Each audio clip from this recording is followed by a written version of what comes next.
ஓம் சாய்ராம். இன்று நாம் ஸ்ரீ சாயி அஷ்டோத்திரத்தின் 62வது ஸ்லோகத்தை பார்க்க போகிறோம். ஸ்ரீ சாயி அஷ்டோத்திரத்தை நமக்கு தொகுத்து வழங்கியவர் பூஜ்ய ஸ்ரீ நரசிம்ம சுவாமிஜி அவர்கள்.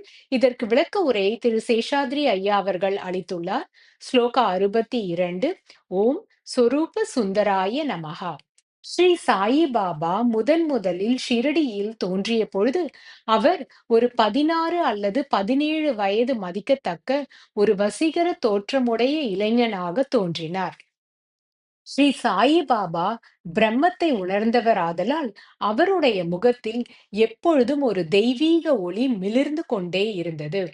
அவர் மசூதியை தன்னுடைய வாசஸ்தலமாக தேர்ந்தெடுத்த பொழுதிலும் பக்தர்கள் அங்கு செல்லும் பொழுது அவர்கள் அவருடைய தெய்வீக தன்மையால் ஈர்க்கப்பட்டது மட்டுமல்லாமல் அவருடைய வசீகர தோற்றமும் அவர்களை தன்பால் அங்கே இழுத்தது.